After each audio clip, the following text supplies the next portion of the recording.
Welcome to the We Are VIP podcast.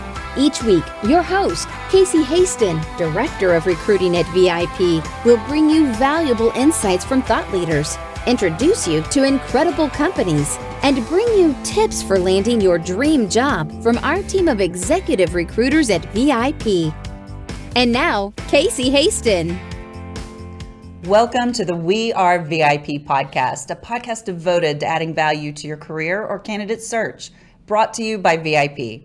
I'm your host, Casey Hasten. I'm an executive recruiter, director of recruiting with VIP, and your all-around hiring guru. And I have to tell you, I have had such an exciting 24 hours with our guest that we have brought in today. So let me tell you a little bit about him. I'd like to welcome Damon Lembi, CEO of Learnit and best-selling author of the Learnit All Leader. Learnit is a custom learning solutions for hundreds of clients, from small nonprofits to Fortune 100 clients. Learnit is committed to staying on the forefront of professional development and personal growth to support organizations and their teams.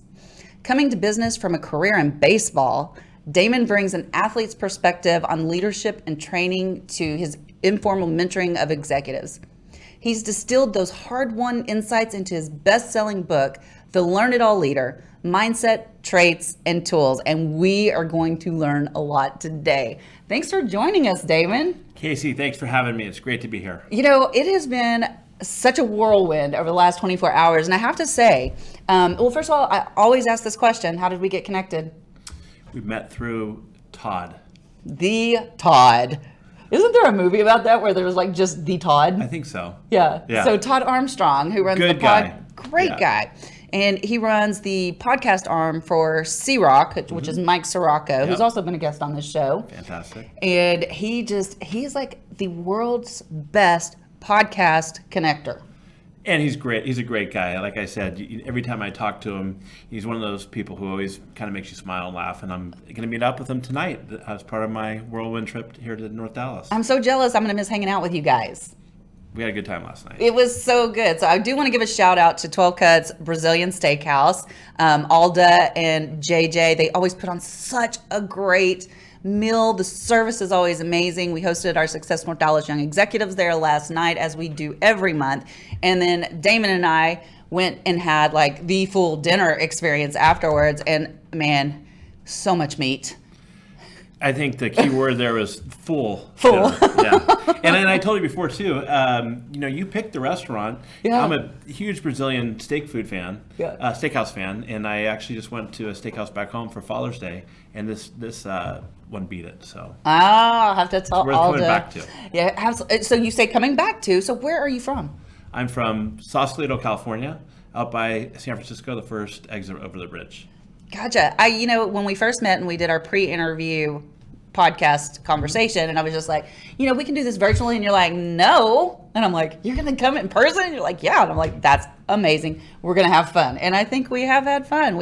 I hope that I've introduced you to some really good people and that it has been worth your trip to Texas. It's been great. I thought we connected on our pre-call, and I listened to a couple of your episodes and kind of liked what you talked about, and was fortunate that you invited me out here, and it's been great. I've been able to meet with a couple other, like I mentioned, an employee who I have never met in person before. Isn't that crazy? But you were the catalyst to get me out here, and I appreciate it, and I've had a great time. That is so amazing. We hope that we will see you a lot more in Texas going forward. So tell us about you and what you do.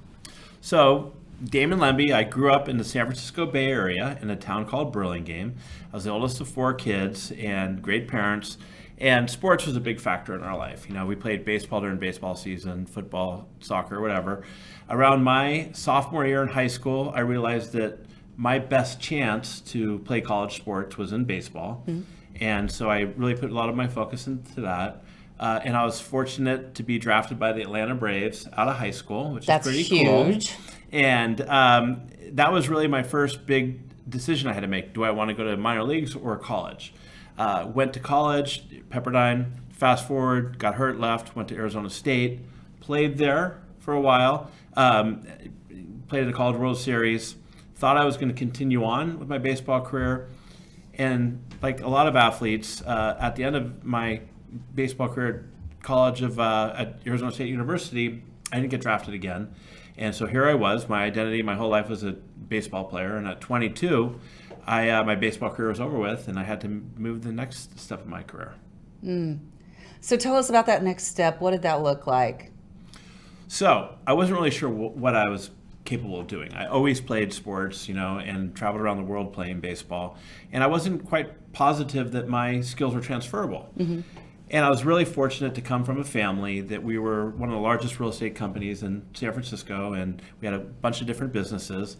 And but I was a little intimidated to go work at the real estate company. And at the time, my dad was starting this computer training company called Learnit, and I just offered to be the receptionist. So I came in as a receptionist, and this is back in June of '95. I'm dating myself. Can I just stop you for just a second, though? Because I really want to point out that nothing was handed to you on a silver spoon, right? Correct. Even though you came from a family that had multiple businesses, could very well have put you CEO of this company from the very beginning.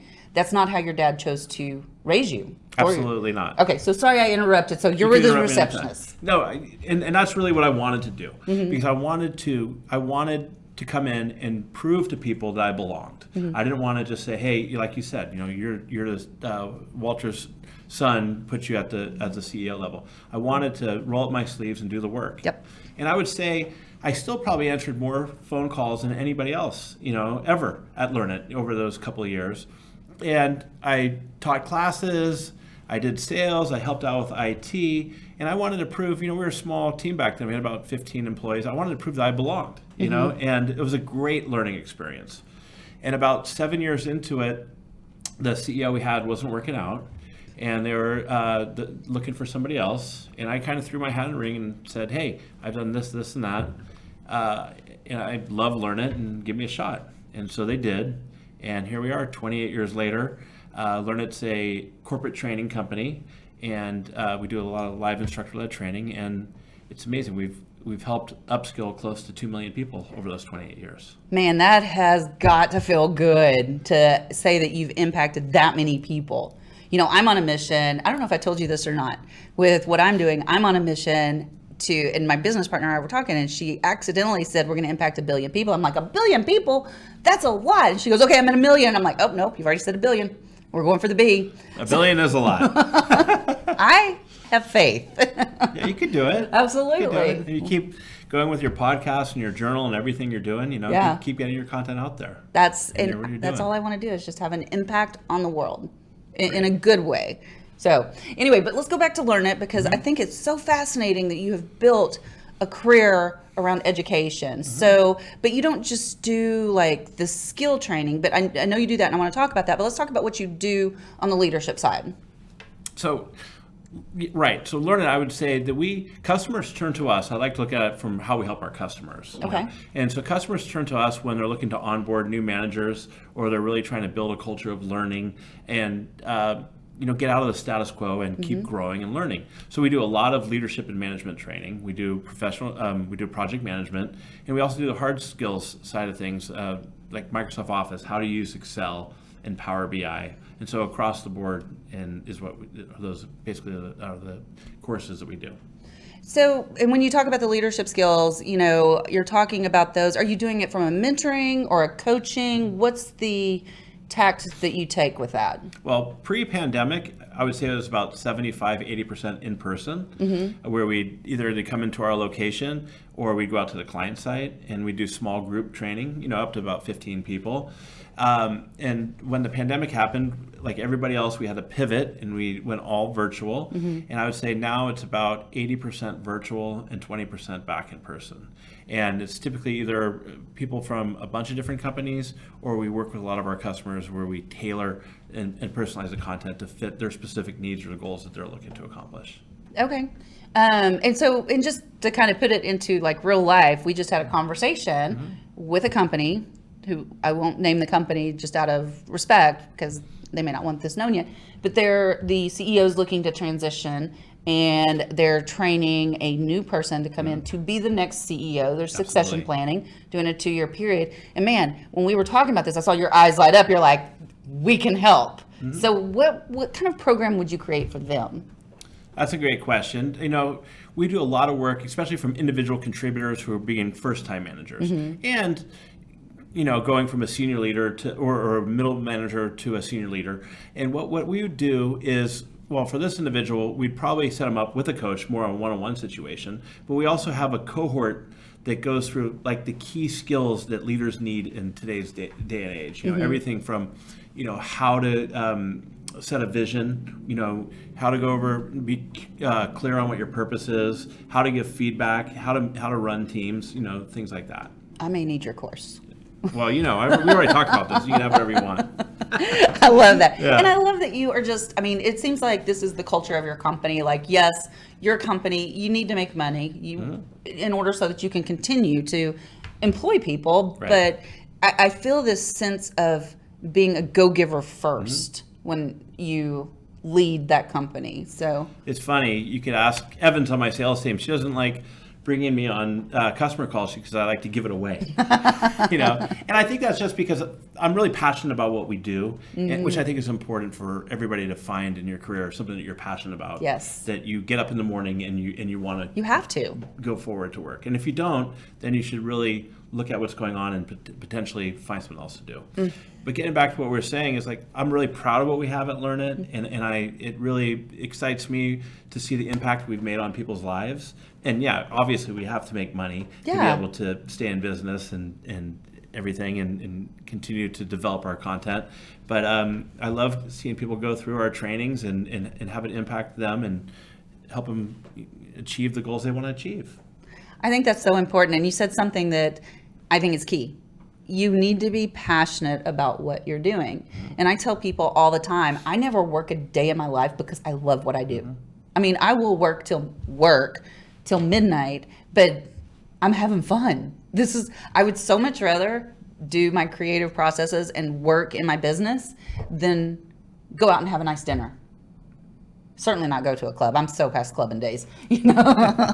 Well, you said it last night. Thank God it's Monday. Yeah. And I'm kind of the same way. I don't get the Sunday blues where it's like, oh, I got to go to work again on Monday. I know. I love it. And some people say, hey, you know what, Damon? That's because Learnit's your own business and you're the boss.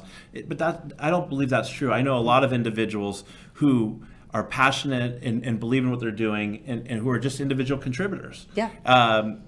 And people at all levels. So I think it's incredibly important to find something. Look, sometimes you need to take a job because you got to pay the bills. Right. And that's fine too, right? But you need to find a career or a career path, at least for now, of what's going to make you excited and what you're motivated to do.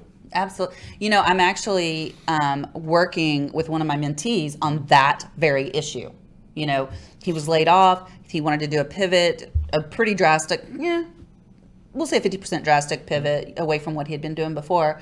And he's been taking all these classes, doing all these, getting all these certifications, which is exactly what he needed to do in order to make a pivot. But he still doesn't have any experience in that new field. And it was getting down to crunch time. And I'm like, look, you need a stopgap. It doesn't mean you're going to do this forever, but go do this for now and continue your studies at night.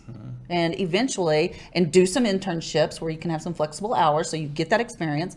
In return, if you do a good job for them, you get them to write you a recommendation. Absolutely. My name of my book is Learnit All Leader, and it's all about, how to learn, keep learning. Well, you also have to execute. It's not all just about learning. You have to roll up your sleeves and actually get in and do the work. Don't get me wrong. The certifications are great. The night school is great. Continue to do that, but roll up your sleeves and actually get the real world experience. I think you learn so much and get so much value out of that.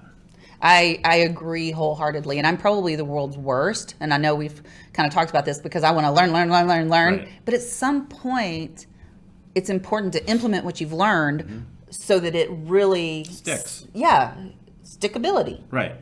Stickability, is that a word? It is now. Yeah.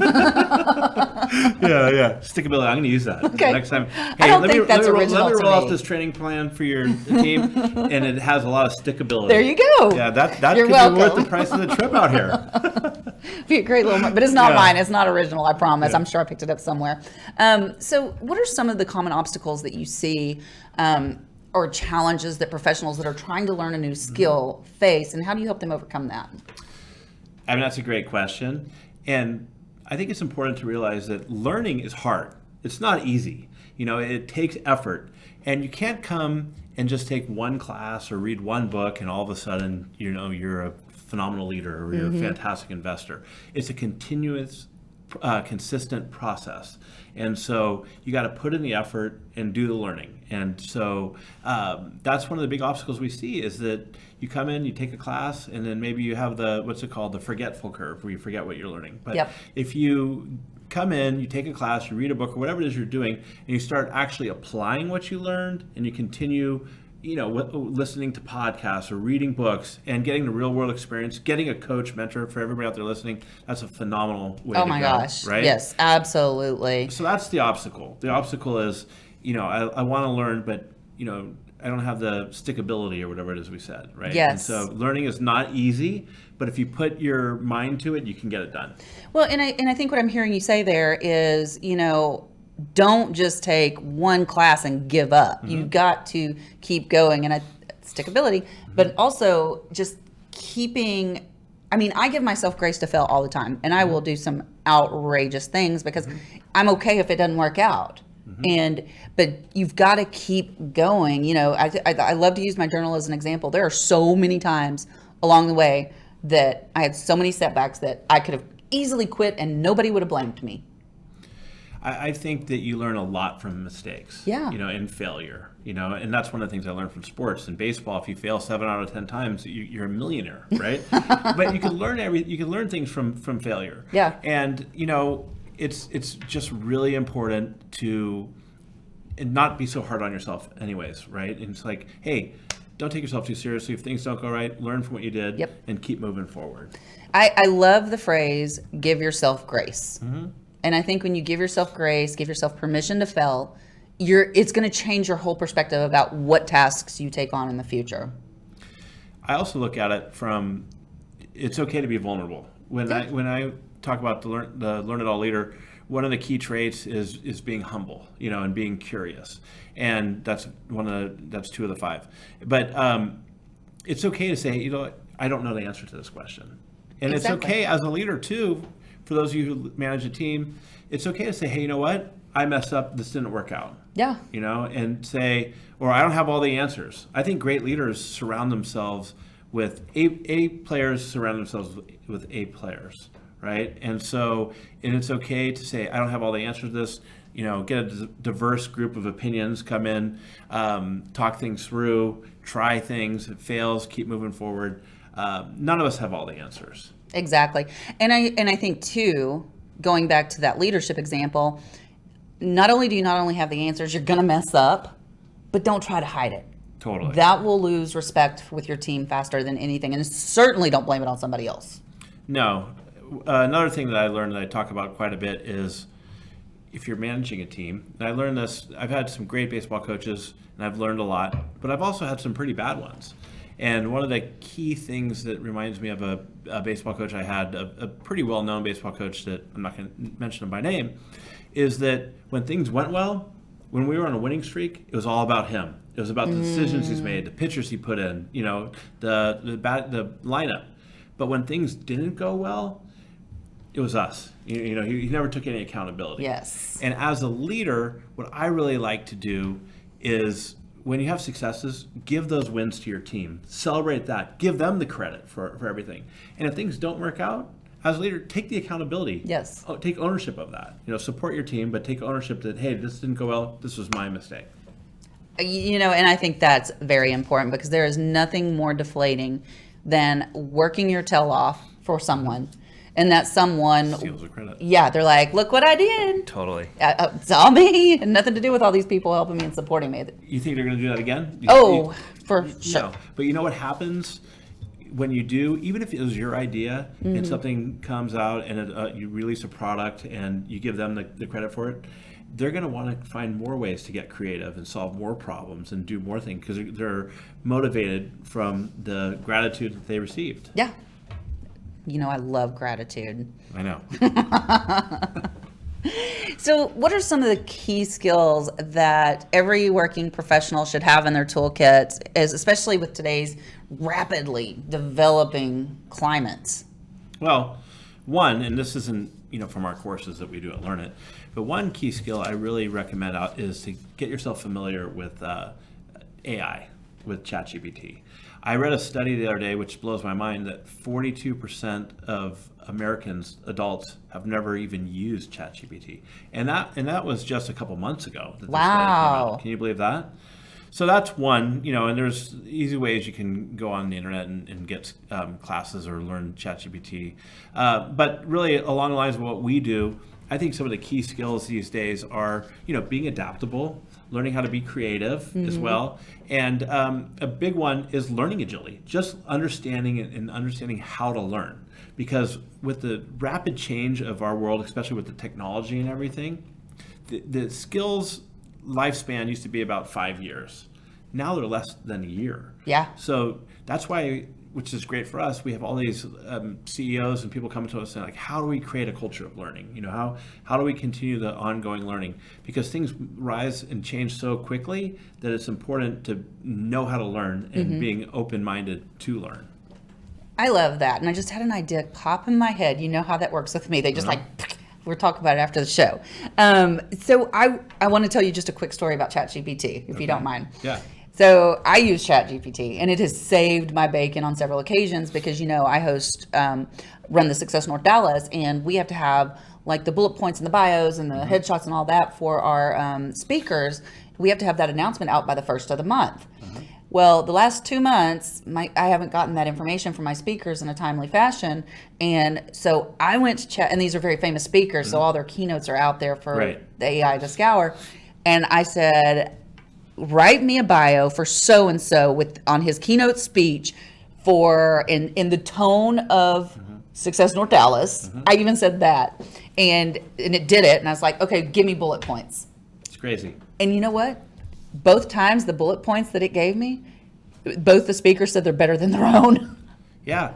And for those of you listening who are saying, AI is going to take over the world, we're going to lose jobs. All the past 3 industrial revolutions, the internet, whatever, they all created more jobs. And for this one, I mean, it's still too early to tell. There's the camp of it's going to take over all the jobs, and there's the other one, everybody's all for it. I'm going to be positive about it. What I think is going to happen, I don't think AI is going to take your job. I think people who know how to leverage AI is going to take your job. Yes. Right? Because AI is going to help you streamline or be more efficient at doing some of the lower level skills, tasks, and give you time to focus on more high level important. So I really think when it comes to it, be open to it and embrace it and learn, because everybody else is. Look at the story you just had. Well, and I'll tell you now, one time where AI failed me because I was getting pretty lazy in my recruiting. It takes a lot of time to go out. Like when a client gives me a search for, let's just say, an assistant controller with these parameters, I go to LinkedIn and I start looking for those people, right? And that takes time. Like I typically will budget about 4 to 6 hours a particular day just for sourcing, and then I'll build out my plan. Okay. And then I'll follow up that next day. Okay. So I got this bright idea. I was like, well, AI can write an email. AI can do this. Why can't it find me candidates so I don't have to go look for them? It came back and said, I'm sorry, I can't do that. Right. I was like, dang it. And I also want to point out that if you have AI create an email or a LinkedIn post or whatever, you got to go through it yourself too. Oh, yes. You can't just take for granted that it's going to have everything perfect for you. Or for those of you out there who are looking to work with Casey and you're redoing your resume, please, you don't expect AI to write the perfect resume. Oh, no. We have people for that. You actually need a human touch for that, for sure. Okay, so one more question before we get to our VIP questions. Okay. So share with me a success story of individuals who have effectively improved their skills and advanced in their careers that you've worked